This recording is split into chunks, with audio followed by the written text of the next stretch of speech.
Not all wood is created equal when it comes to building raised beds. If you're like me, yes, I've done this, you go to the hardware store, you pick out the absolute cheapest wood, you bring it home, you build your raised bed, and then you wonder why you're rebuilding it 4 years later. Sound familiar? So today we're going to the hardware store and we're going to start at the cheapest end of the lumber aisle. We'll work our way from there all the way up to the quality wood that when we build with it will outlast us, the gardeners. Don't worry if wood isn't your thing though, because I have other dedicated videos on stone, brick, and using metal, so you'll be able to find something for your raised bed needs. I'm Carol from Almost 2 Acres. Let's talk raised bed gardens using wood. Welcome back to the Raised Bed series. If you've been following along, I have already talked about why raised beds make sense in a permaculture and cottage garden, as well as how to design your layout, what general materials to use, and how to fill with the correct soil. Today I'm going much deeper on wood specifically because wood is what most of us are building with, and there is a lot to understand here. Let me walk you through each category the way I'd explain it to a friend standing in the lumber yard with me. Let's start with the boards you'll find stacked everywhere in any big box store. Pine, spruce, and standard construction grade fir. These are cheap for a very straightforward reason. They come from fast-growing trees that are grown in massive plantation forests across North America and Europe. The supply chain is enormous. The lumber is milled in huge quantities for the construction industry, and because of that scale, the price stays low. You can often find them as standard 2x8 or 2x10 boards, and sometimes you can pick up seconds or culls at an even steeper discount. Here's the honest truth about how long these will last in a raised bed. In contact with moist soil, plain pine or spruce is typically going to give you about 3 to 5 years before you start seeing serious rot.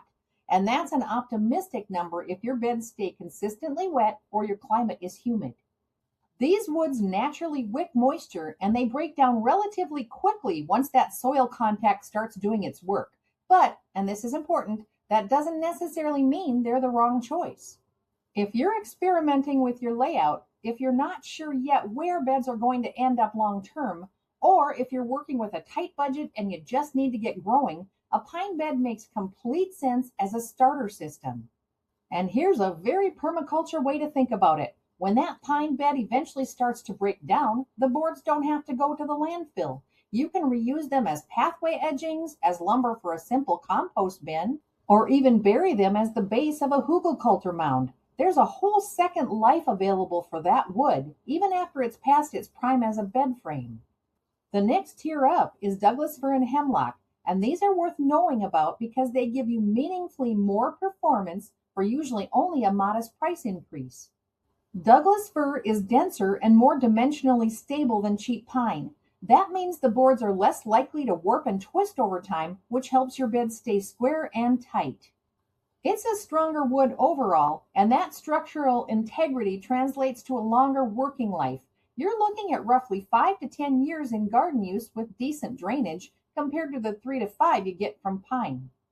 Douglas fir grows primarily in the Pacific Northwest and Western North America, which is why a lot of the construction lumber sold in Western states is stamped Douglas fir larch. If you're on the East Coast or in the northern US or Canada, hemlock is often the locally abundant equivalent, a little less impressive in the numbers, but a solid budget option in the regions where it's commonly sold. Think of Douglas fir as the ideal choice for someone who is past the experimenting stage and wants a real solid bed, but's not quite ready to spend cedar money yet. It's a serious bed at a still reasonable price. Now we get into the category of naturally rot-resistant softwoods that sit between construction lumber and premium cedar. The most well-known in this group is cypress, but depending on where you live, there may be regional species in this tier that are worth seeking out from local mills. What makes these woods different is that they contain natural oils and resins that actively resist fungal decay and insect damage. It's not that they're harder or denser necessarily, it's that the wood's own chemistry makes it inhospitable to the organisms that break wood down. In raised bed use with good drainage and a bit of care, beds built from cypress or rot-resistant junipers can often last 10 years or more, which puts them solidly in the long-term category. Cypress tends to be more available in the southeast and warmer parts of the country. Juniper is interesting because in parts of the interior west, juniper has invaded native grasslands. Removal projects mean it sometimes comes to market through local mills or conservation-focused suppliers, which gives it a nice permaculture story as well as practical performance. If you're working with a local sawmill or a regional lumber supplier rather than a big box store, it's always worth asking what naturally durable species they stock in your area. These options sometimes cost less than cedar simply because they don't have to travel as far to reach you, and they may be more appropriate for your specific climate than a species grown on the other side of the country.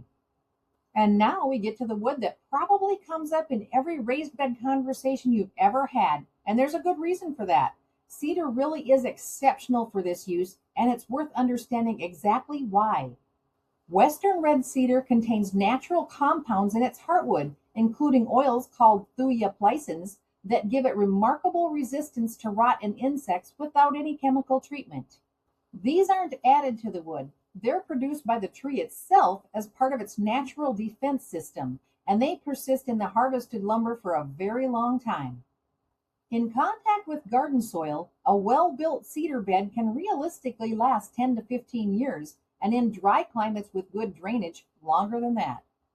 Western red cedar comes primarily from the Pacific Northwest and Western Canada, and cedar from the colder, slower-growing northern forests tends to have a tighter grain, which many experienced builders note is noticeably more durable than cedar from faster-growing, warmer climate trees. Eastern white cedar and northern white cedar are alternatives in the Northeast and are worth looking for if you're on that side of the country. From a pure aesthetic standpoint, cedar is also just beautiful in a cottage garden. It has that warm reddish-brown color that weathers gradually to silvery gray, and it looks completely at home surrounded by herbs and flowers. It's lightweight, it's easy to work with, and it smells really wonderful when you're cutting it. About the cost, yes, cedar costs more upfront than pine, a lot more in most places. But if pine gives you 5 years and cedar gives you 15, and you're doing the math on cost per year, cedar often comes out ahead. You're not spending more, you're spending it less often. Check out my affiliate links below to learn even more about each wood type I'm covering here. Okay, so now we've reached the top of the list. These are the woods that the old timers talk about, the ones that show up in stories about fence posts that are still standing years after Grandpa built them. If you're building your forever garden, the one you're designing to be there for decades, the one you want your grandchildren to be harvesting from, these are the materials worth knowing about. Redwood is in many ways cedar's West Coast sibling. It's naturally rot resistant, it's beautiful, it's lightweight for its strength, and in a raised bed context, it can deliver an impressive 15 to 20 years or more of service. The challenge with redwood is that it's increasingly expensive and it has regional availability. If you're not on the West Coast, sourcing responsibly harvested redwood can be difficult, and the shipping cost changes the economics significantly. Black locust is the one that surprises most people because it's not a wood you commonly see marketed for garden use, and yet it has one of the best ground contact performance records of any North American timber.